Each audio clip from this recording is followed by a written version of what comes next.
Tonight is the first vice presidential debate between Tim Walz and JD Vance. What can we expect? My dad and I have some advice for the Republican vice presidential candidate. Also, Hurricane Helene has devastated the southeast of the United States. We're going to look at some really amazing stories of the goodness and generosity of the American people, and especially of the church and Christian charities. But we're also going to ask the question, where's the Biden-Harris administration? Why have they seemingly abandoned this part of the country that they are supposed to be leading? And also at the end, I will do a recap of our amazing Share the Arrows event that you don't want to miss. This episode is brought to you by our friends at Good Ranchers. Go to go.goodranchers.com. Use code Allie at checkout. That's go.goodranchers.com, code Allie.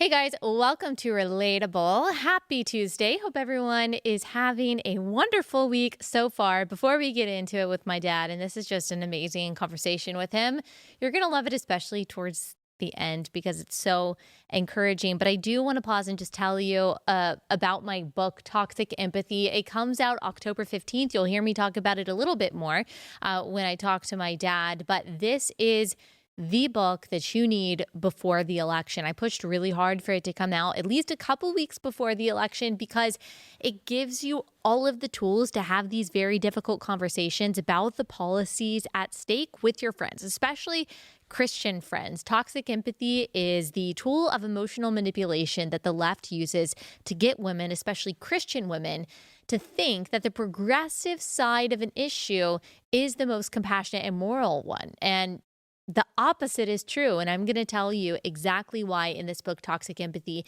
It really helps me out a lot if you pre-order it. Go to toxicempathy.com. You can get it there, or you can just go to Amazon. Amazon sells most of the books, and you can buy it there, and it really helps us out a lot if you go ahead and order it. Plus, you'll get it really fast, and you'll be able to read it quickly before the election and be fully equipped with everything you need. All right, without further ado, here's my dad.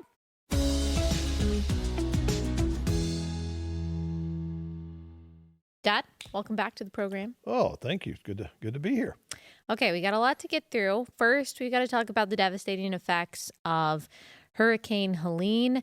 You know, when I first heard about this, I knew that it was headed that way. I thought that it was mostly going to affect Florida. I did not realize that the Carolinas would be hit as badly as they have been.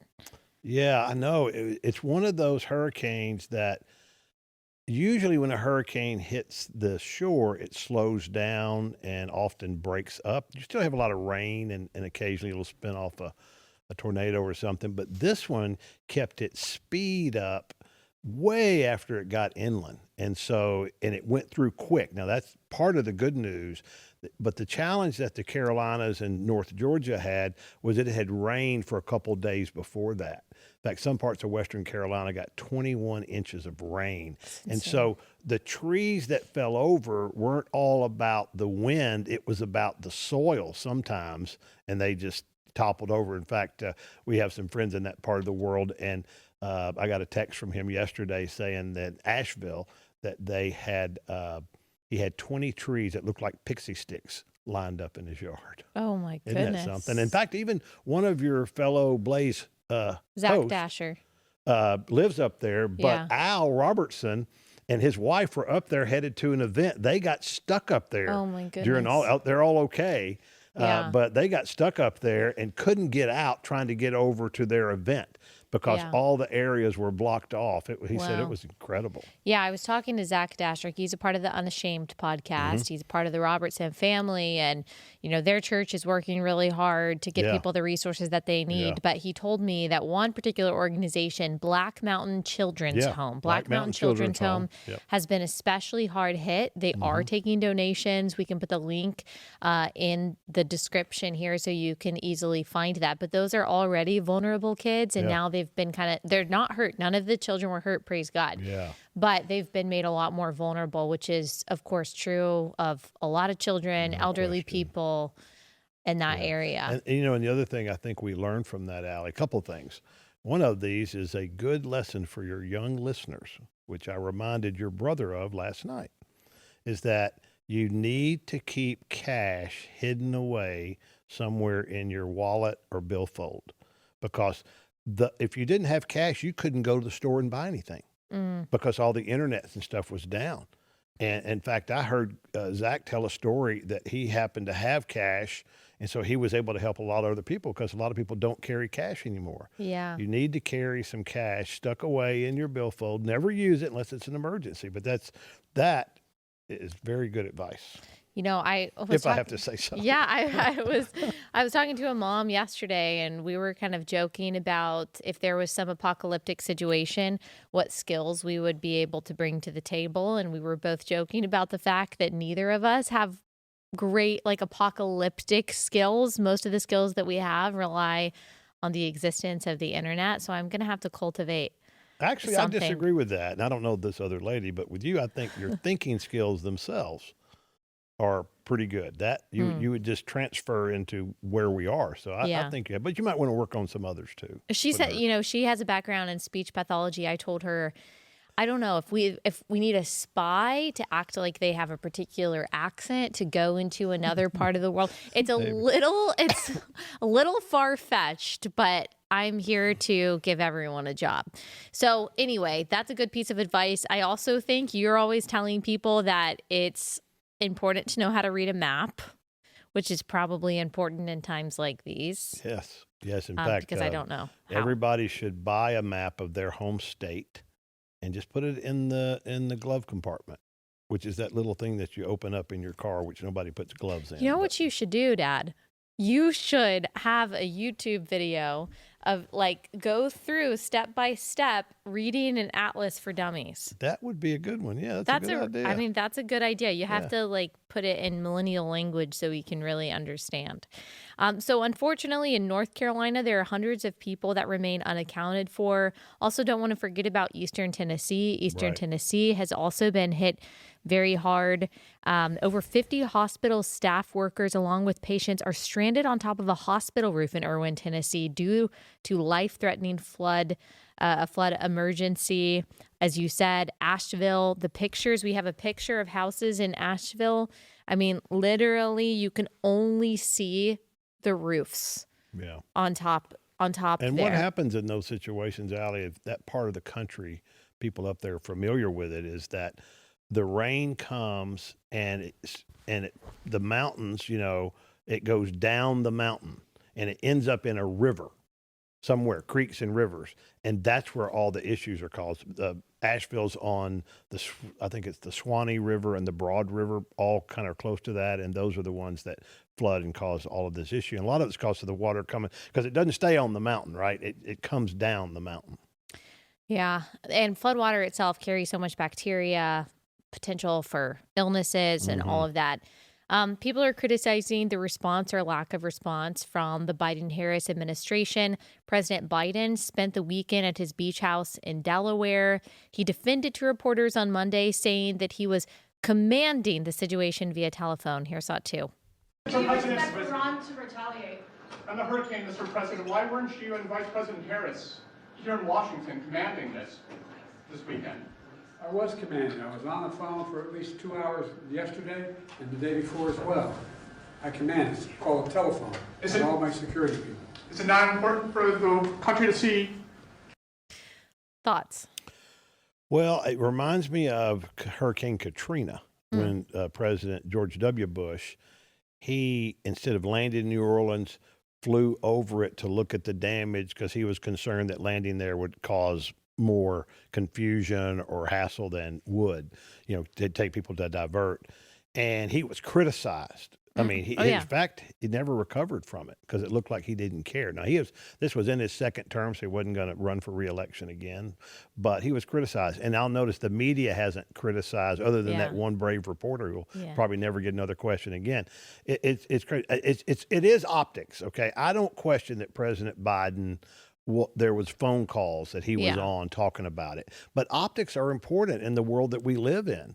And, with Harris being out in Las Vegas or Los Angeles, wherever she was, in some big, swanky fundraiser, that certainly didn't look good. And for President Trump to be into the disaster area before either one of them, that is... It looks awful. And of course, I believe it was the New York Times. No, it was Politico. Politico said that Trump dragged Hurricane Helene into the election and politicized it. And so, of course, they blamed him for making it political when really he was just doing what any leader should do. Yeah. And these are the same kinds of people that not only called George W. Bush apathetic, but said he was racist because a disproportionate number of the victims of Hurricane Katrina were black. Kanye West famously was on the news saying George W. Bush doesn't care about black people. And that was in 2006. Yeah. And so, I mean, it's the same way today. But no, they're not criticized. They're just, I don't know. Yeah, do they not care about mountain people, or they don't care about the people in Georgia or Tennessee or what have you? Yeah. They need to go back and read Hillbilly Elegy, because that's exactly the way Trump won in 2016. Somehow I don't think that's on their Audible I don't think it's on their top of the book list. But and Harris out there eating, what did I see? It was blueberry balls and lobster rolls. That was on the menu for their fundraiser with all the big swanky things. Yeah, and then they have a picture of her, of course, sitting on an airplane. Oh, like we've she's got really that working. picture. Yeah, I think she's working on her next word salad. Yeah. She was saying, how can I say holistical as many times as possible? Yeah, she's got this picture. It was going viral. And the tweet says, I was just briefed by FEMA Deanne Criswell on the developments about the ongoing impacts of Hurricane Helene. We also discussed our administration's continued actions to support emergency response and recovery, blah, blah, blah. And she's sitting there, on her plane. She's got her headphones in. She's writing, but people are pointing out that the piece of paper she's writing on is completely blank. And her headphones are not plugged into her phone because the phone is sitting right there on the table in front of her. And there's nothing plugged into the jack. So obviously this was just a posed picture to try to feign concern. I mean, like you said, optics matter, but they didn't even get the optics right. They didn't get the optics right. It's like the optics at the border. They didn't get those right either. Yeah. And we'll talk about that. But I do have one question about Joe Biden. He's in Delaware. I mean, he spends a lot of time at the beach. Yeah. I mean, he is basically out of the picture. Who do you think is running the country? I think his chief of staff and his wife. Yeah. That's my best guess. There may be a few other people around, and they'll bring him in. No, I don't have any doubt that he was sitting there when the phone call was going on. Now, what he was doing, I don't know. Could have been napping, could have been reading a book. Who knows? But I definitely don't think and they're just trying to, notice they're trying to separate Biden and Harris as much as possible. You hardly ever see them together. Right? Yeah. And that's a campaign choice. That's a campaign strategy. Just like the whole strategy behind the June debate was orchestrated by his campaign, because they knew that if he did mess up, they still had time to make a change.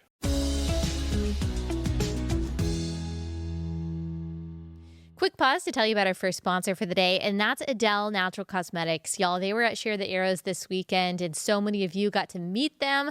They're like the best family. They have their full heart in their business, and they just want to glorify God in everything they do. That's why they're so outspoken about their values, not just their faith in the Lord, but also their love for the pro-life cause, for the dignity of unborn children. And they also make great products. The integrity of what they do is evident in all of their products and all the ingredients in their products. It's all completely holistic. It's completely natural. That's why I use it. I use their essential cleanser every day. I love their essential moisturizer too. It makes your skin feel moisturized. It moisturizes your skin without feeling greasy or being too shiny, and it really works. It's soft on your skin. And so if you've got sensitive skin like me, also skin that you're trying to make look as youthful as possible, then you need to try Adele Natural Cosmetics. Go to AdeleNaturalCosmetics.com. Use promo code Allie for 25% off your first time purchase. AdeleNaturalCosmetics.com, code Allie.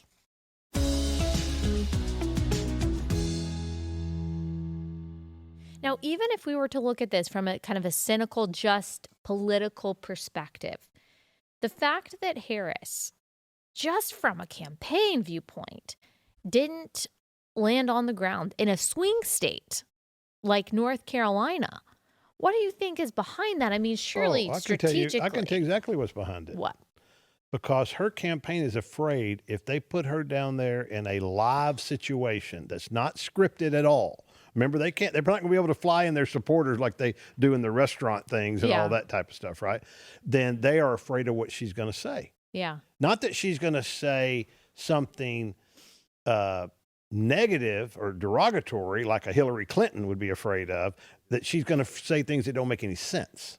Yeah. And that's what they're afraid of. They do not want her in any, even these basic scripted interviews she's had with very kind reporters to her have not really gone well. Yeah. I mean, the one with Stephanie Ruhle, I don't know if you heard any of that one, but that was just awful. I've seen a lot of videos recently where she's talking, like she had one where she was talking to these two guys. I think they were That's the NBA guys. stars. Oh, yeah. And they ask, what are we going to do about people not being able to pay their rent and afford groceries? And she launched into the same thing that I thought surely she wouldn't, because she's been so made fun of this recently. But she launched into the same monologue about, well, I grew up in a middle-class family, and I was raised by a single mom. She never got to the answer of what she's going to do. Never, ever. But that's the world we heard in 2020. Lived experience. They believe that your lived experience matters more than policy or fact. Well, lived experience is not going to lower people's costs. And that's what she brings to the table, and unfortunately, people seem to be kind of duped. People have aspirations, Allie. They aspire to be better. And then that's it. That's all she said. I don't even know what is. Okay, I get that. I agree with you on that one. But what does that mean? Well, if people would just be unburdened by what has been and realize that yesterday is not today and today is not tomorrow. See, you're rolling my eyes already. But it is also the present and not the past, then people would finally inflation would go away. Don't you know, Dad? Okay, before we get into actually the good response from Americans, and this is what America really is when it comes to the disaster that's happening, I do just want to keep going on that point of just the horrible optics. When they put her in a situation, the contrast between the situation that she's in and her is awful. And I want to show the picture of her at the border. She finally, even though she's been the border czar for 3.5 years, and she's supposed to be in charge of the border, she's never visited. But now that people are talking about it in the campaign, she visited. People are making fun of this picture because she looks ridiculous. She's got high heels on. She's got a $62,000 Tiffany necklace on. Again, I'm just wondering, does she not have better strategy, better people in her campaign to say, okay, we at least have to make this look legit?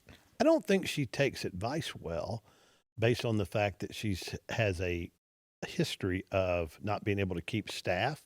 So what happens in campaigns is people that get around the candidate want their career to be prolonged, so they are mostly yes people. It's very rare to find someone in a campaign tell you the truth.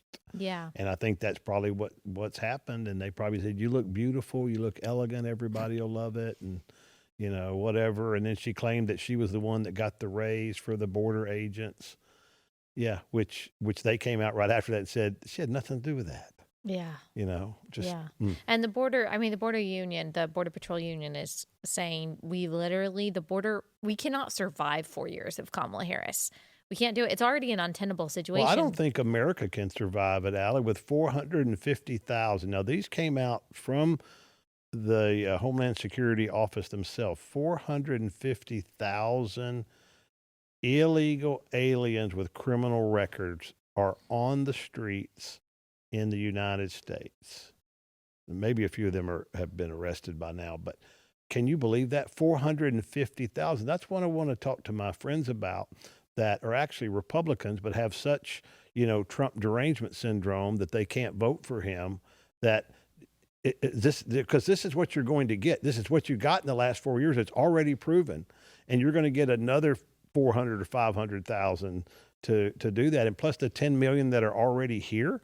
And their whole goal is they know that with a certain number of people here, that some of them will slip through the cracks and be able to vote. Okay. And then eventually they're going to say, hey, we can't send all these people back, so we just need to give them amnesty. Yeah. And I mean, that's the whole game plan. They just, Bill Malugin, who reports on the border for Fox News, he just released a bunch of data saying that there are tens of thousands of these illegal aliens who have been convicted of rape, even child sexual assault, yes, absolutely, murder, assault. And I mean, just the videos I see, it just becomes overwhelming and you just feel so helpless. These are men. They don't look destitute, not saying that would justify it. They don't look starving, just 20-year-old men coming on over. And apparently none of us are allowed to ask why. We don't have a right to say, no, I don't want those people in my country growing up next to my daughter, or not growing up, but being around, being around my daughters. Right. And we're not allowed to say that. You're accused of racism or whatever. And it just seems like there's not enough political will to really do anything about it. And see, I think that's where the people need to keep saying it, right? The people, you and me and all of your audience, we need to keep saying it. We do not need to be afraid of that. Otherwise, we'll fall right into what happened under Stalin and Hitler. I mean, that's what happened is good people, when good people do nothing, bad things happen. There's never a vacuum, all right? There's never a vacuum. Either good or evil fills up the vacuum. Yep. Always. Yep. And there's a lot of good filling up the vacuum right now when it comes to the disaster that's happening. As is very often the case, the Christian-powered organizations, the churches, the individuals are showing up. Glenn Beck's charity, Mercury One, he founded that over 10 years ago. They're in Asheville, North Carolina right now. There are lots of pictures of that. It's really amazing. I mean, they are transporting with helicopters, water bottles, diapers, all kinds of resources. They've partnered with several churches in the area to make this happen. As you said, Trump made a stop in Valdosta, Georgia, to receive a briefing on the devastation, assist with relief distribution, deliver remarks. He said, I've come to Valdosta with large semi-trucks, many of them filled with relief aid, a tanker truck filled with gasoline, a couple of big tanker trucks filled with gasoline, which they can't get now, and we'll be working to distribute it throughout the day. Country music superstar Morgan Wallen donated over $500,000 to the Red Cross via the Morgan Wallen Foundation. Wow. I thought this was really sweet. I saw this on X. This reporter took this picture of this line of women that apparently had been there for hours. Oh, yeah. And it says, see this line? All these ladies waited in line tonight to take loads of linemen's laundry home. One lineman asked me what those ladies were standing in line for. And when I told him they were waiting to be given laundry, with a look of sheer disbelief, he said, you got to be kidding me. And so, I mean, that's really the heart of America. That's what makes America different, I think. The way that we rally together despite political differences or socioeconomic differences to try to relieve one another's burdens. And, there's a great song related to linemen that work on the electrical lines. We're not talking about offensive, defensive linemen, folks. At first, when I read that, I thought, why would they be? Football was the first thing on my mind because we're in the fall football season. But Glenn Campbell had a great song. Glenn Campbell, the late Glenn Campbell, which some of your audience will remember, had a song out there called "I'm a Lineman for the County." It's a great song. People should look it up and listen to it. It'll make us appreciate people like that. I mean, they run to disaster, right? Right. Just like our first responders run to disaster when there's a tragedy and something like that. So that's, I think, I looked at those lists of people. The first thing that came to my mind was what you said is mostly Christian faith-based organizations. I didn't see one Black Lives Matter. Okay. I didn't see any reports of Kamala giving money to help these people, like she gave money to help people get out of jail that Minnesota went out and murdered Freedom somebody, Fund. right? Mm-hmm. I didn't see any of the George Floyd Foundation giving I didn't see any of that, okay? And so who really, really cares about America? It's pretty clear. Even the New York Times has had to report, when you look at a map of where the most charitable giving happens, it's always the red counties. Yep. And it's funny because they try to excuse it by saying, well, most religious people are more charitable and most religious people, or a large number of religious people, vote Republican. So that's why it is that way. And I'm like, yeah. Yeah, I know. Right. That's exactly right. I know. Yeah. I remember a few years ago, it was when Beto O'Rourke was running, because there was a report on how much of their salary each year, all of the Democratic candidates in 2020 were, donated to charity. And I mean, it was like less than 1%. For all of them, because, and that's what I say to those who are Christians who vote Democrat, because of what I call that they're manipulated by that toxic empathy, thinking these are the compassionate approaches. You're outsourcing the compassion that God is calling you to the government. That's not the government's job, not primarily. There may be times for that, but they are not a charity organization. They're not the church. They're not stewarding our funds well. Do not outsource your compassion, your love to the state. That's not actually loving. That's lazy. No. And the government should only be the very bottom last safety net. That's the way it should. But, a lot of churches, a lot of organizations, a lot of people have just kind of advocated all of that to the government, which is a mistake. And that's a big trade-off. Anytime you're taking money from the government, there's going to be a trade-off. There's always a string attached. Nothing's for free in politics.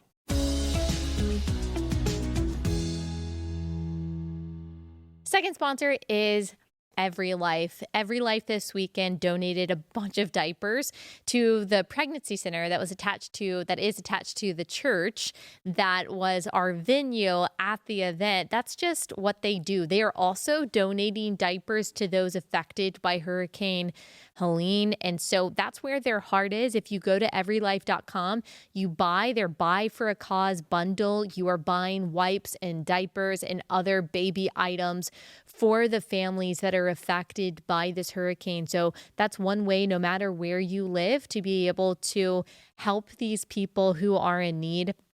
And you should buy diapers for yourself too. We use Every Life diapers in our home. We love them. You don't have to worry about leaks or anything like that. Plus, they're premium diapers with really great ingredients. Go to everylife.com. Use code Allie10 to enjoy a 10% discount on your first order. Everylife.com, code Allie10.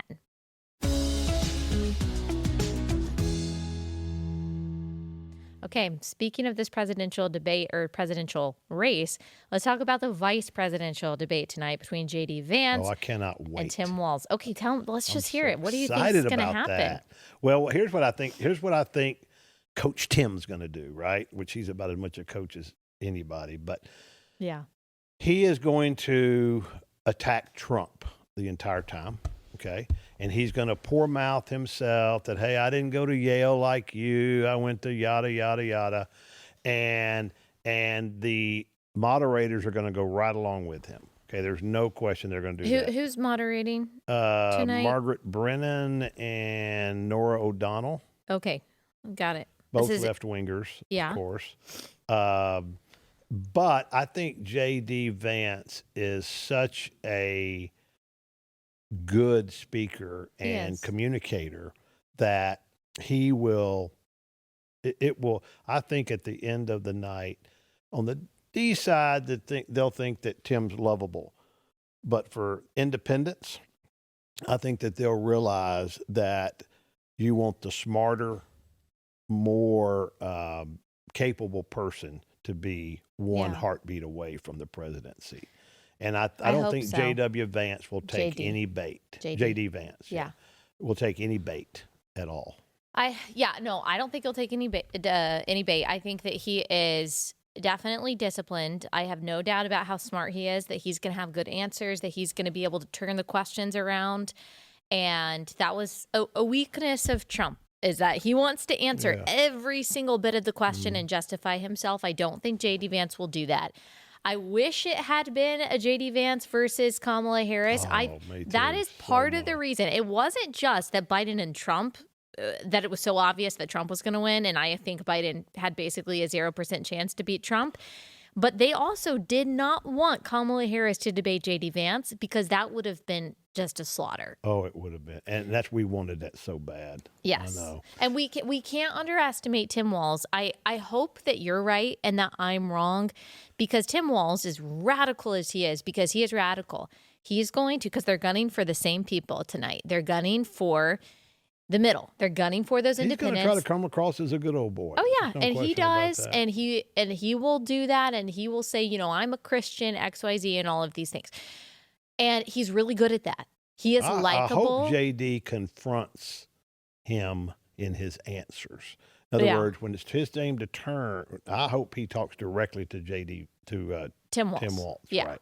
And also think JD a few times will push back on the moderators. Yeah, I think so too. Here's what I think his best case scenario, because Tim Walz, and it's hard for us to say because we don't like him at all.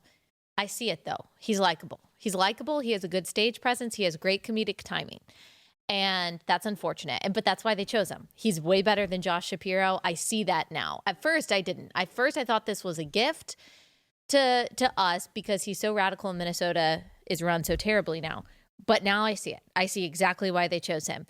And so don't underestimate him. But I think if JD Vance, and he can, make him nervous, make him stutter, make him start, as you said, start answering for some of those policies that he put in place. And like the moderators, if we had good moderators, they could do this. Say, ask him about that lunch plan that he put in place that everyone is praising him for. How much food waste? How much money waste? Basically subsidizing lunches for rich kids in public schools as the poor kids are forced to eat this crap that it has no nutrition and is a tiny portion size. Put him on his toes on those things. Make him look like he's sweating a little bit, and I think that JD Vance can come out on top. But if JD Vance looks like a bully, then that's going to be a problem. I don't think people will buy into a bully between two guys like that. Yeah, I don't think so. Definitely not as much. I also think JD Vance ought to say, I'll tell you one thing I didn't do, Nora. I didn't lie about my military career. Yeah, like that's my great. opponent. Mm-hmm. Pregnant pause right there. Pregnant pause. Leave it at that. And, and I think he will. This is another thing with JD Vance. You let Tim Walz, you let him make his own mistakes and trip him up, because moderators are going to be saving him. Don't interrupt your opponent when they are making a mistake. No, that's right. Even though the mics are going to be live, I hope JD Vance stays quiet when it's not his turn. They're going to be live when the other person's talking. Yeah, we'll see. And here's my other piece of advice, because it's still, I think the jury is still out on whether the whole Haitian migrants eating cats thing was a net positive or negative for Trump. It's gone back and forth. Remember that most people watching this debate are not internet meme people. Like, I wouldn't bring all the dialogue that happens on X into this debate. These are different people. These are undecided people. Don't choose the most fantastical stories of the problem of immigration to make your point. Use Laken Riley. Yeah. Use Molly Tibbetts. I hope she does. Use Kate I hope so. Steinle. I agree. Focus on those things. And remember, Tim Walz said that he was more pro-choice than Nancy Pelosi. At least 8 babies have died because they survived abortions. And under Tim Walz's law that he signed, you can't give health care to those babies, or you don't have to give health care to those babies. I mean, that's who he is. Yeah. I would not really probably touch the Somali refugee population issue in Minnesota. I probably wouldn't go there. Well, it could come up, Yeah. from the. If I were JD Vance. Yeah, I mean, I think that Tim Walz's whole plan is to try to make Vance answer for Trump. And I would stop it right off the bat, right there. I would stop that right off the bat. I would say, you know what? These are questions that you could ask. You can ask President Trump. Tim, I can arrange that sit down if you need to. I said, but why don't you and I talk about real policy or about our own selves? Yeah. Another mic drop. Another pregnant pause. Another pregnant pause. Now, Vance is a little bit more polished, or he comes across as more polished than Tim Walz. And you already brought that up. He's going to draw the contrast. I'm just a high school football coach. And Vance, you went to Yale, all this stuff. Yeah. How do you think JD Vance should play that? I'll tell you what, Tim, let's talk about our backgrounds. Yeah. I don't know if I've got an extra book, my book in the back here. I can give it to you if you haven't read it yet, because I grew up in a home that was full of abuse, full of addiction. And I really juggled between living at my grandmother's house and my mom's house. And I love my mother and grandmother. And my mom's, she's recovered and what have you. And my grandmother saved me, literally. But I will tell you, I don't think you want to compare backgrounds on how we grew up. I went to the Marines. I went to serve my country, first. And then I was fortunate enough to be able to get into a very fine school. I mean, that's how I would do it. Yeah. And Walsh is probably going to attack him about, because Vance was against Trump in 2015, what happened over time. And I would say, well, Vance Tim handles that well. Yeah. And what I would say to him is, of course, I'm kind of more sarcastic. I'd say, well, Tim, actually, I learned some of that from you and your running mate on how you can just change positions. Okay. Yeah. He probably shouldn't say that. Probably shouldn't say that because he didn't change positions.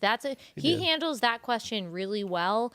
I was against Trump, but I did not see what I see now. Yeah. And he owns it. He says, I was wrong. Yeah. That's all you do. That's the easiest people thing to do. Appreciate that, right? Yeah. They hate when you try to dodge that. They appreciate just being honest. That's right. And there's really no loss in that. I was wrong because a lot of people voting for Trump this year did not vote for him in 2016 or 2020. That's right. And so they're on the same trajectory.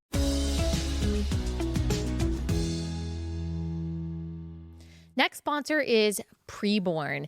So if you are feeling like, okay, there's so much darkness in the world, I just want to find a way to contribute to the light, to the good things that are happening, then you should partner with Preborn in helping save lives of unborn children. They're a large network of clinics throughout the country that provide free resources like free sonograms and diapers and prenatal vitamins and so many other things to pregnant moms in need. When a mom sees her baby on the ultrasound, she is so much more likely to choose life. And so by donating whatever you can to Preborn, by going to preborn.com/Allie, you are helping save lives. The cost of an ultrasound is $28. So if you donate just $28, you are providing an ultrasound to a pregnant woman who may then choose life after that sonogram. Donate whatever you can, whether it's $5 or $5,000, every little bit counts. Go to preborn.com/Allie.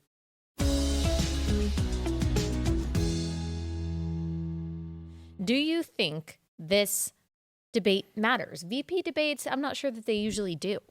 Oh, I think it does matter this time only because I think people are tired of Harris and Trump. And so I think this brings some new life, something to talk about and what have you. Yeah. Do you think it can change people's votes? I think on the margin, if they're totally undecided, I think knowing who we just already saw a president that really couldn't function as president. And so that second in charge, can be very important. So Vance is going into this with a little bit of a disadvantage, according to this CBS poll. So this is it's a YouGov poll. And YouGov, which is an internet poll. That doesn't even, those are awful polls. Okay. So you don't think that, so here's what the internet poll says. Yeah. Do you think they, and then it goes through these questions, are competent? Tim Walz, 57% versus Vance, 55%. Are authentic, 52 versus 48. Tell the truth, 49 versus 45. Share your values, 45 versus 43. If needed, are they qualified to be president? This is among registered voters. Qualified, Tim Walz, 49%. JD Vance, 44%. Not qualified, 51%, Tim Walz, 56%, JD Vance. Okay, so let me tell your audience something about polling for the next few weeks. Don't pay any attention to polling for the next few weeks because both sides are going to be trying to show polling that favors them one way or another. And you can find polls that are opposite of that right there. So these are called push polls, right? And they're trying to push an answer. If I could tell you, Madam Voter, that JD Vance had stolen 3 cars when he was a teenager, would that make you not vote for him? That's how they do. Now he's not saying he did steal 3 cars, but if I told you that, you know what I'm saying? Yeah. And so I'd be very careful about these. What your audience should do, okay, other than make sure they vote, is get 5 friends to vote. That's what they should do. Don't focus on the news. Quit watching the news. Quit watching the political stuff. If you want to watch a debate tonight, great. I think that'll be fun. But I'm telling you, the media is going to get worse and worse, okay? Because if they believe that Trump Vance has a chance, they're going to double down. They've already said that all the rules are different now when it comes to Trump. We don't have to be fair, right? I mean, the former general, what was his name? McChrystal, General McChrystal, came out and said, policies don't matter. I vote for character. Policies don't matter at all. Those two things are separate. Well, the guy is, he's on MSNBC now. Yeah. Right. He basically got fired by Obama because when there was supposed to be a call coming in from Joe Biden, he said, "Oh, is that Joe Bite me?" And so Obama calls him in his office. He brings him back from Afghanistan, calls him in his office, said, "Did you say that?" And he said, "Yes, I did," and relieved him. What? Yeah, you hadn't heard that story? Weird. No. Oh, no, that's a true story. That's weird. Yeah, okay, well, this is another push-pull. Enthusiastic about the VP pick, 65% among Democrats. Yeah. 65% are excited about Walz. Only 49% of Republicans are excited about Vance. Oh, yeah, I can see that. Yeah. Because he was kind of a controversial Trump pick. is a very strong personality. So people, they're not, certainly Republicans aren't voting. They're voting for Trump. Okay. But the other side might be thinking, well, heck, I'm excited about Walz because it's not Harris. So if something happened, he might be just as good as she is. I don't really know about that. And again, I just don't. These YouGov, those are internet. It's registered voters, not likely voters. Yeah. I mean, I don't. The Democrats, though, do seem to be more unified in their enthusiasm around their candidates. They always are, though. That's normal. They were that way with Hillary.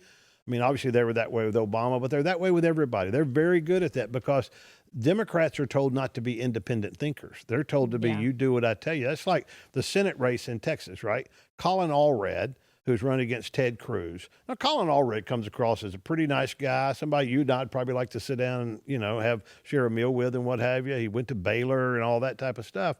But the challenge with all of that is when he got into the House, okay, he voted straight in line with Nancy Pelosi. He voted against, protecting girls' sports. He voted against any pro-life measure. He voted against all of that. He voted against border stuff.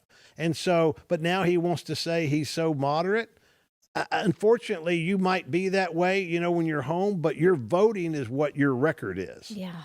How do Democrats not see that?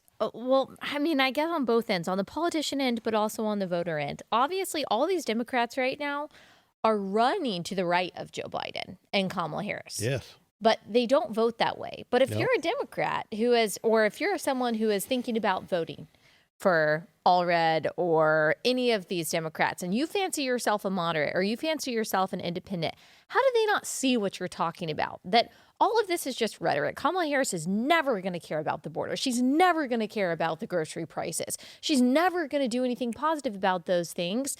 The guys that are running for Senate on the Democrat ticket who say that they're just middle of the road, Tim Walz, same way.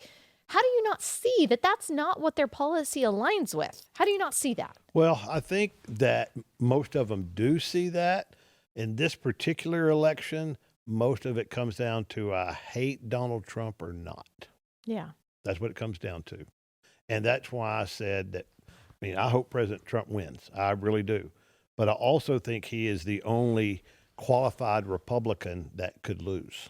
Yeah.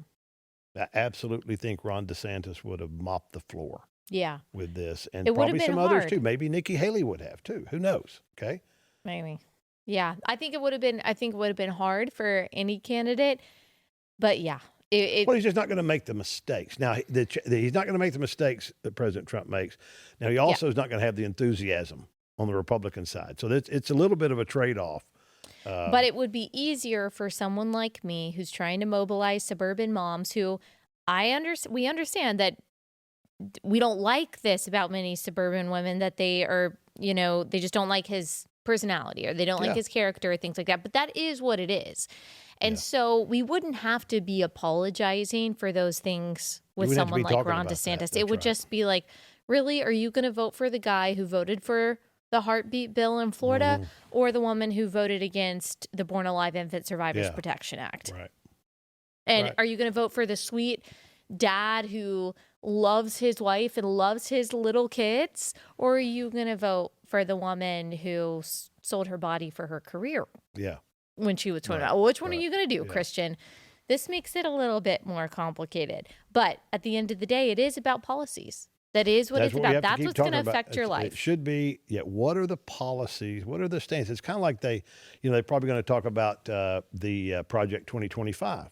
Yeah. I would just encourage people to go online. They are definitely going to do that. That's a good and point. look it up and just see which of those policies you have heartburn over. Now, maybe there are some that you would disagree on, whatever, but look it up. Just tell me if it's as draconian as you think it is. Do not listen to the other side on that. I know the people personally who put that together. And I'm telling you, they're people just like your audience. They're good, American-loving, God-fearing people that want what's best for everybody. And even the ones that are as conservative as we are, they didn't even put everything in Project 2025 that they personally might want. No like some question people, about that. like there might be some people who created Project 2025 who personally, like me, are against the ethics of a large part of IVF. Yeah. But there's nothing in Project 2025 that says we're banning IVF. And yet that's what you hear from the Democrats. Of course, yeah. I know. And so I just think just keep policy. Go out and talk to people. It's going to be okay, all right? It's going to be okay. I don't know what's going to happen. This is a razor tight race. I just heard this morning Atlas.com has some polling, and they're probably they were the one that was the most accurate in 2020. And they got, the funny thing is they got Trump up in Arizona, tied in Nevada, up in Michigan by 4 points, and up in Pennsylvania, but losing North Carolina, which is hard for me to believe. We'll see after this. This could have an effect on that. And what is it? Wisconsin's basically tied, I think, something like that. So it's going to be razor thin. Which means you're about to see the media double down like they never have before. That's exactly what I was saying. They're going to double down. They are going to. It'll be all of these things. Remember the October surprises we always hear about. It'll be all these things that won't have time to be refuted. Yeah. Watch out for that, women. They are going to be using that toxic empathy to manipulate you into believing that voting for Harris is protecting miscarriage care, it's protecting these gender-confused kids that just want to be loved, and to protecting the same-sex couple that just wants to raise children, protecting the woman that's fleeing Colombian gang violence, protecting the young black man that is a victim of systemic racism. They're going to convince you through toxic empathy that it is your moral duty to vote Democrat on behalf of the marginalized and the most vulnerable. But the policies that they are proposing, the ideas that they put forth to manipulate you, are obscuring the fact that all of their policies are harmful, both to the people they are telling you are victims and to everyone else. Christians are called to be led by the truth and love approach, which means we actually love people best when we are guided by truth. That doesn't mean we can't have good faith disagreements as Christians on certain things, although there are some things that we just can't have disagreements on, like marriage and gender and all of that. There are disagreements to be had, but we have to be led by what is factually true, what is historically true, what is scientifically true, and most importantly, what is biblically true. Don't be manipulated by this toxic empathy stuff. And buy my book on this because I've equipped you. It comes out October 15th with all of the arguments for all 5 subjects that I just listed, so that by the time you finish that, you will be like, oh, nope, there's no propaganda that they can send me that will manipulate me. And not only that, but you will be able to go to all of your friends, all of your mom friends, all of your friends in your church and say, okay, you might not know this about this subject, so let's talk about it. Yeah. So, and they should pre-order that book. Pre-order that book. That way they'll get it just after the 15th. It'll be. Yes. And let me tell you too, like this is really important because Amazon pretty much controls, like they sell most of the books for any author. Right. And Amazon only buys as many books as they think will sell quickly after. And so how many books Amazon buys is based on my pre-order numbers. Right. Good point. And so I really need as many pre-orders as possible so that Amazon will buy enough books, because otherwise if they only buy a certain number of books and they sell out because they didn't buy enough books after October 15th, then for a good amount of time, could be a week, could be 2 weeks, it'll say out of stock. And then people aren't going to be able to buy from Amazon. And then that I want as many women as equipped as possible. So please pre-order if you can. You can go to toxicempathy.com. You can go to Amazon. We'll put the links in the description of this episode. But it's really just because I want to help. Yeah. I want to help as many women as possible. Well, speaking of help, your event this past weekend. Yeah. And we're going to do a little recap on that. That was incredible. I just want you to know how proud Mom and I were for that. I know. And it was just incredible. It was just mind blowing to me as to having all those women there and your speakers and everybody was so kind and the venue was great. It was really, really, really good. Well, praise the Lord. And you said that you couldn't walk out into the sanctuary and look every at all time the I women. walked out, I wanted to tear up because I was thinking about, wow, you talk about fishes and loaves. Yeah. This is feeding the 5,000. I mean, and it came from the fishes and loaves of where you started long time ago, with Grandma and her feeding into you and Mom feeding into you. I mean, that's where it all started. Yeah. And just praise God for that. It's all the Lord. And, absolutely. I didn't even realize when I started really singing and thinking about and singing to my girls, This Is My Father's World. We sang it there and it was just beautiful hearing 4,000 female voices singing that and so comforting. But I didn't even realize until a couple of years ago when Mom said, that was Grandma's favorite hymn. And she sang that to you. Yeah. And I didn't even remember that. But that's also encouragement to you, grandmothers and mothers, that the seeds of what you are singing and saying to your kids will take root and will be watered and grow in a way that you can't even see right now. It's funny that you say that. I'm giving a talk in a couple of days, and it's mostly going to be ladies that are probably around my age. And the talk that I'm going to give is it's never too late to make a difference. And sometimes the difference is something that they do that's huge, like Mother Teresa and all of those people that did great things after age 60. But sometimes, especially for us that are grandparents, it's just planting the seed that you may or may not see develop fully, right? And so that's what's good. Yep. And that's what the Lord does. He waters, He gives growth.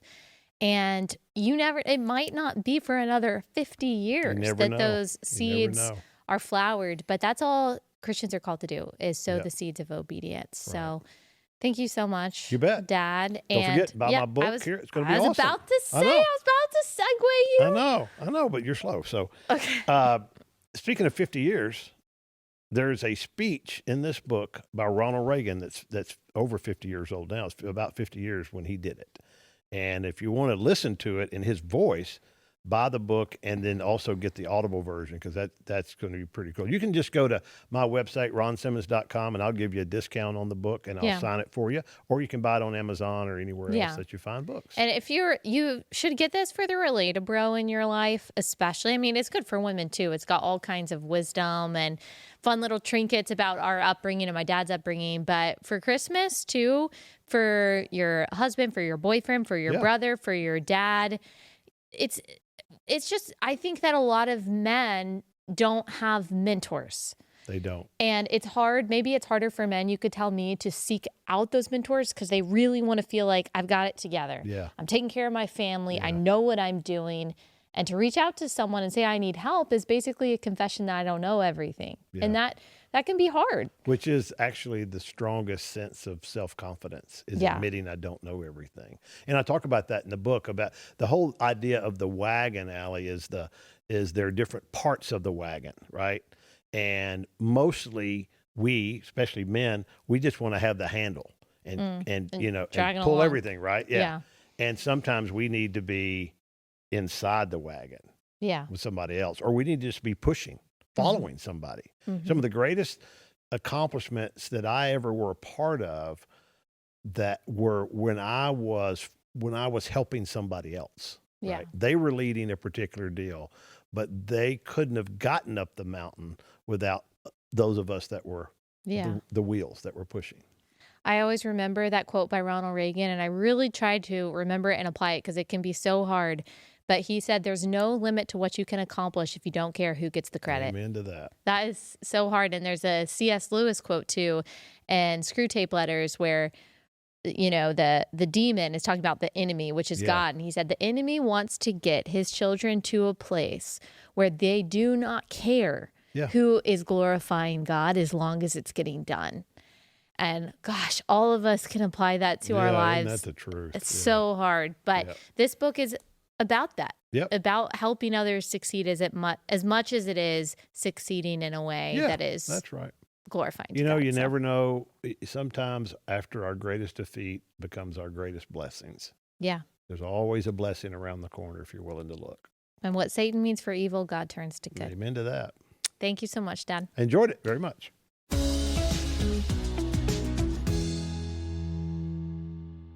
Last sponsor is Jace Medical. So Jace Medical exists to give you the medications that you need in case of an emergency. They've got the Jace case. So that is a case of antibiotics for the most common infections that you can use if for some reason you can't get to the pharmacy, say like in a hurricane, but you have an infection.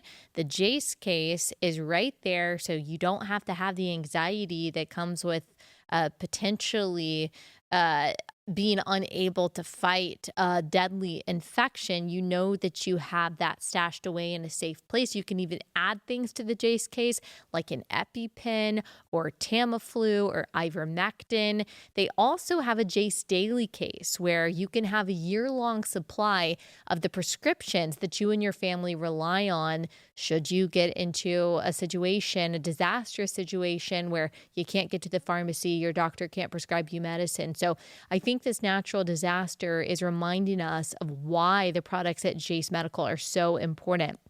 Go to jace.com, enter code Allie at checkout for a discount on your order. That's JASE.com, code Allie.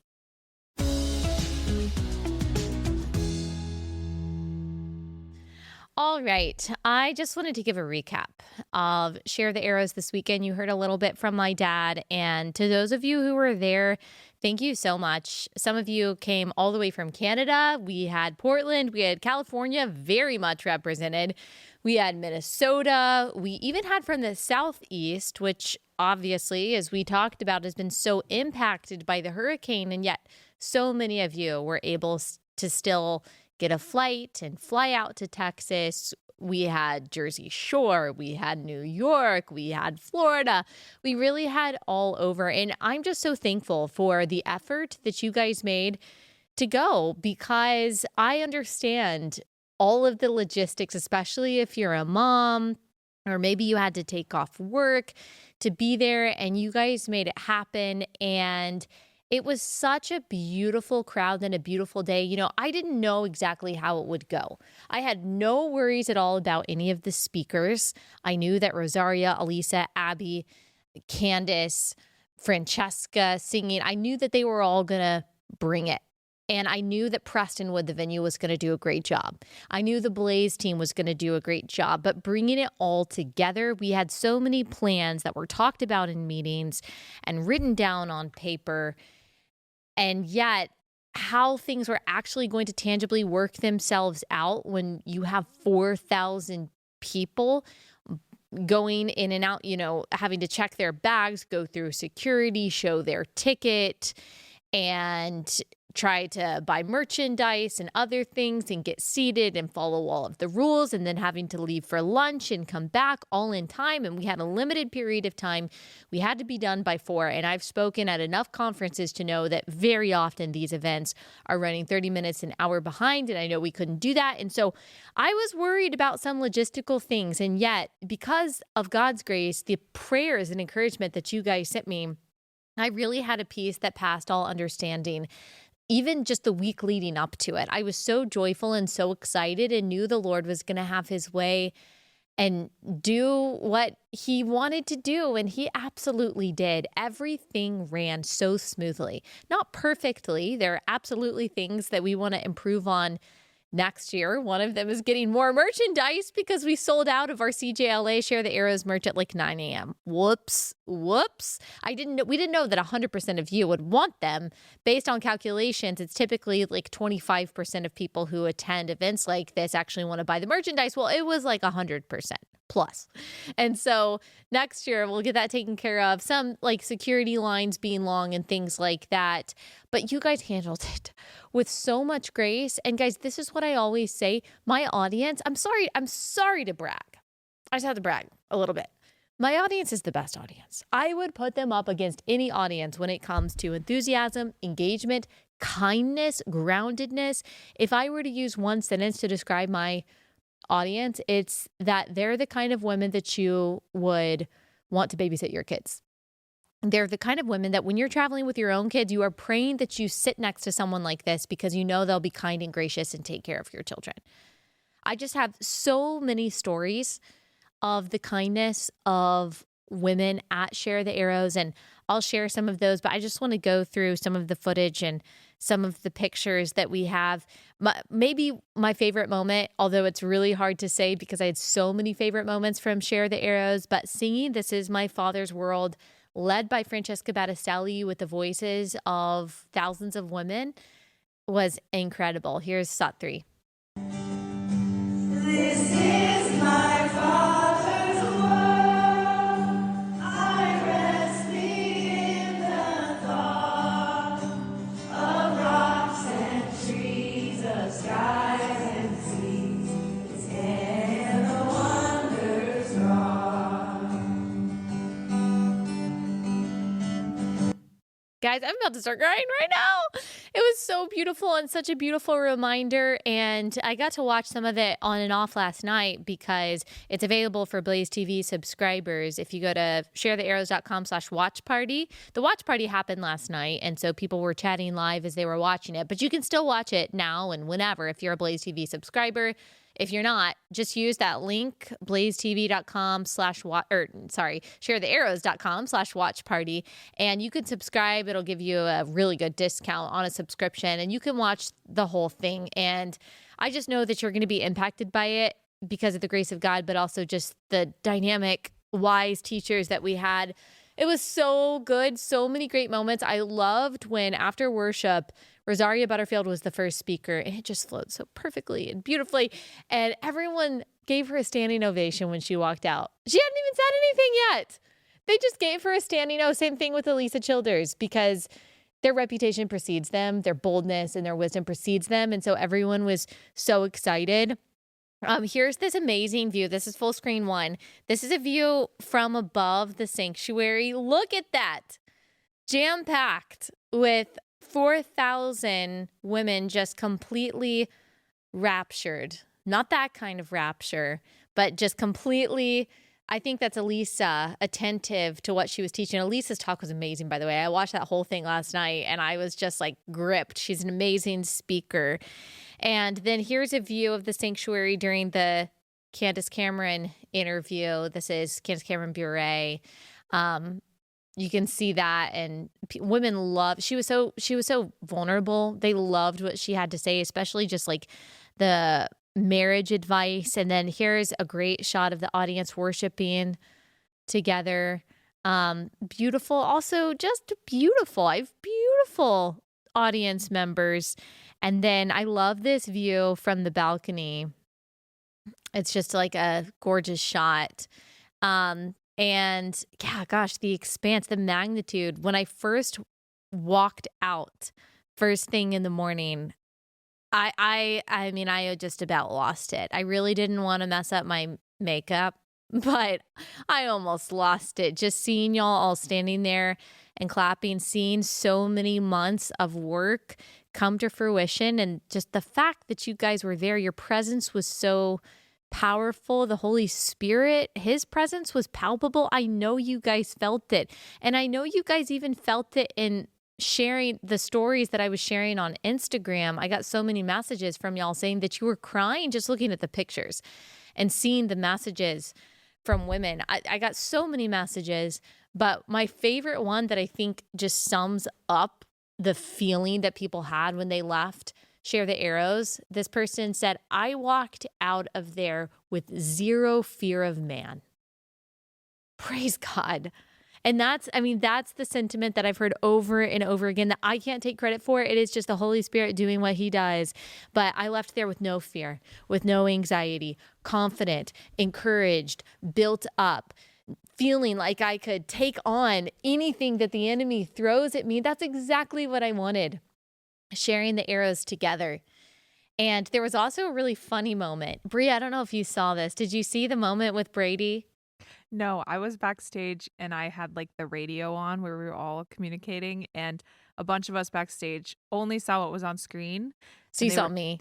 So they were cutting away from it. So I just heard a bunch of voices like, what's happening? What's happening? Oh, yeah. Well, I think people were a little nervous. So Brady is our videographer, and Brady's amazing. Okay. He's so talented. He did the promo video for us. He shot the Candace Bure promo too. Like, he's a very talented videographer as well as editor. And so, of course, I wanted him to shoot this day. And I can say this because he has said it. So typically when you're a videographer or photographer, you wear all black. Duh. And it was like a very dark sanctuary. And he left Timothy and me a voice message after. He was like, guys, I don't know why I decided to dress like I was taking family pictures on the beach in Florida. But he was wearing this like white button down in white pants. So he was literally glowing in the dark. And he's so funny. Like he can take this into stride. He knows that I'm not just calling him out. His Instagram stories on this were really funny, but he wanted to get this amazing shot while I was speaking from the choir loft. Okay. So it's like really high up, and if you can put up that picture again from the balcony, the full screen 4, there's a big choir loft behind me, and you can't like really see it because it's dark. It's not lit back there. But he wanted to get that shot behind me so you could see me, you could see the full audience, which was awesome. And I should have pulled that. I should have pulled the shot that he ended up getting, which was really cool. But he is like crouching down, running across the choir loft in his like full on white garb. And as I'm making that, I'm about to transition into like the beginning of my speech. I'm literally about to start talking about infanticide in ancient Rome. Okay. Literally, that's what I was about to say. And I look out in the audience and everyone is laughing. And I had just said something that was not funny at all. And I was so confused. It's very disconcerting when the audience has a reaction that like, you know, that you did not elicit. And so I said, at first I was just going to keep going. My sweet mother-in-law, I saw her in the audience and she was just smiling at me attentively. And I could tell she was communicating like, it's fine. They can just stop laughing and keep going. But I felt like I needed to pause because I was so confused. And I was scared that there was something like on my face. And so I paused and I was like, wait, I feel like people are laughing. Was that funny? And then people started shouting things at me. And I was very confused. And I was like, my hair? Because I thought someone said my hair. And they were like, no, the something. I don't even remember what they said, the videographer. And I turned around and I said, oh, you're laughing at Brady. And they had been laughing at Brady just because of the movements that he was making. He's very apologetic about it. And he will definitely wear all black in the future. And it will be an amazing highlight video that he comes up with. I have no doubt about that. And it actually made for a very funny moment. And I was like, I'm so glad I took improv in middle school because I was like, how am I going to do this? Okay, everyone's laughing. I laughed along with people. How do I transition into talking about infanticide in the Roman Empire and how Christians fought against that, and that's our legacy that we have, like, that the church has been built on, and we should muster the same courage today because we're not facing coliseums, we're just facing criticism. And so anyway, so it was about to be a really awesome point, and I had to pause, and then I tried to bridge the gap by telling like a Roman Empire joke, like, you know how men are always thinking about the Roman Empire. I tried to transition us into that, and it just didn't work. Everyone was laughing still because my joke was kind of funny. And so then I just had to say, you know what? I'm just going to go into this and y'all are going to have to stop laughing eventually. And so we did. We got through it. And honestly, it is fine. It's more than fine because it turned into a funny inside joke and a funny moment with everyone and added some levity to it. So like, I am not frustrated at all. It ended up being really funny and totally fine. But that was a really fun moment. We got to surprise Vanessa Sivage.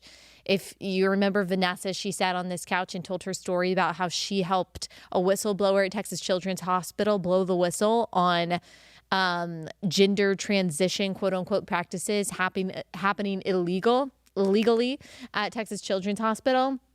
So we gave her our first ever Share the Arrows award, and that was beautiful. Like, her testament of courage is amazing and so encouraging to everyone else.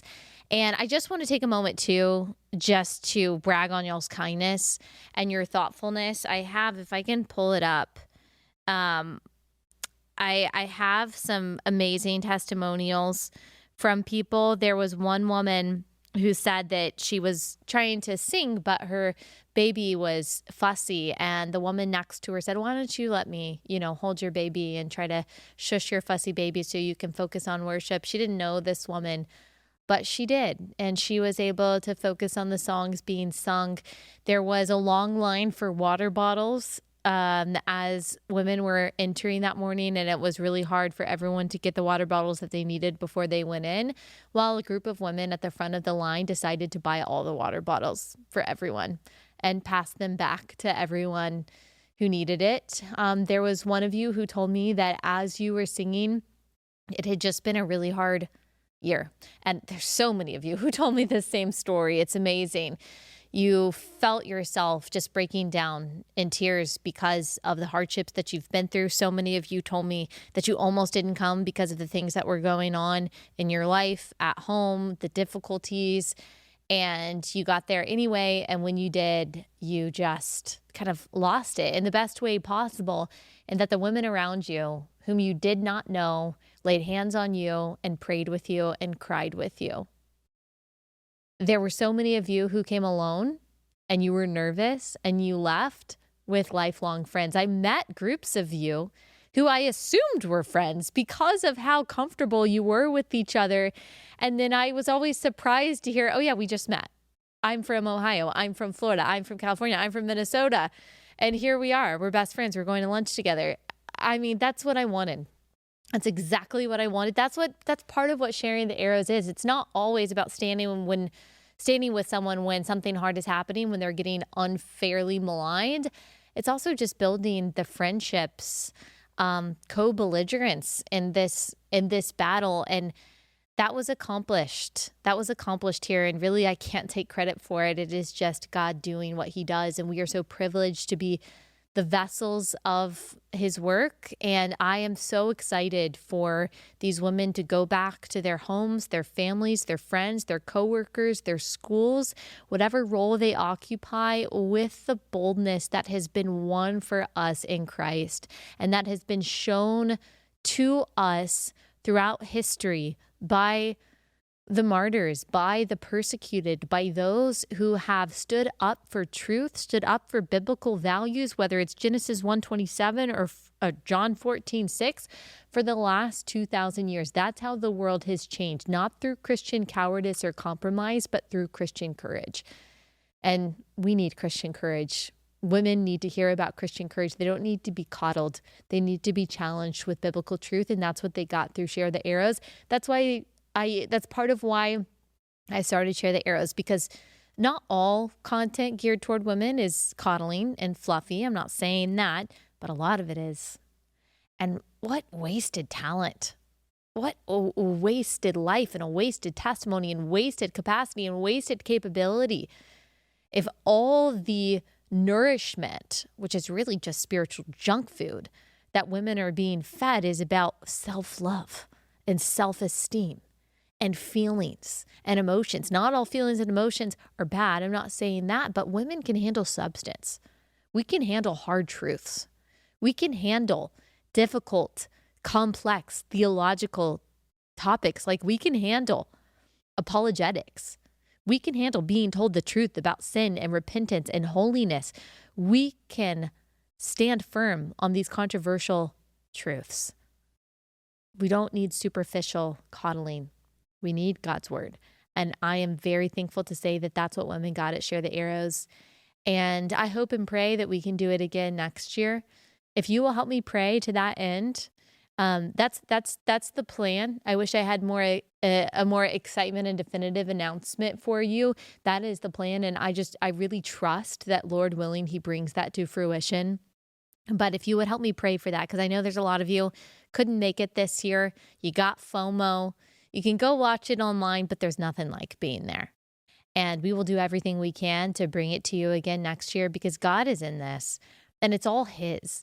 And something that I have to remember, because it's so easy to get, like, I love things like this. And there were so many people involved. It certainly wasn't me, but the idea of it, I feel so it's just been my dream for so long. Every single bit of this was just a dream that has been ruminating for so long. It's really easy to get caught up in, well, next year needs to be X, Y, Z. We need to be bigger and better, and to think about our success measured in numbers. And I'll remember a pastor at my church a couple of years ago said something that has stuck with me. I try to think about it every day, is that the measure of success in a Christian's life is faithfulness. Not fame, not numbers, not money, not accolades, not popularity, faithfulness. And that is true in anything, but that's certainly how I'm thinking of this event. However many there are, however many people come in the future, I want to think not only how great can it be, because that's important. I want to serve you guys well and excellently, but how faithful can it be? How solid can it be? How substantive can it be? How truthful can it be? How earnest and genuine and honest and biblical and God glorifying can it be? Those are my measures of success. And as long as we are doing that, I'll be happy. So thank you guys for being wonderful. And again, just thank everyone who was involved in so many levels and so many areas of my life. In-laws flew in, high school friends volunteered at the merch table. So many meaningful people to me helped make this happen. And just thank the Lord. Really, I'm still reeling. It was an amazing weekend, and you guys have told me you're still on cloud 9 too. Praise God. Let's keep that peace and keep that enthusiasm. All right. To close this out, I want to tell you about something really exciting. It's a new magazine that Blaze has produced. It is beautiful. It's a quarterly magazine, and it's called Frontier. I mean, stunning photography, really thoughtful commentary, original journalism. The first issue features work from Chris Rufo, Mark Levin, Glenn Beck. It's just a really timeless and beautiful and profound publication that is worth your investment. You're going to be reading stories and commentary that you really can't get anywhere else, that you're not going to find anywhere else. There's nothing like it. And if you want to be encouraged and challenged and informed and be smarter after you do something, then you should become a founding member. Go to blazeunlimited.com/Allie. We're just getting started, so go ahead and be one of the first. That's blazeunlimited.com/Allie. All right, that's all we've got time for today. See you guys back here tomorrow.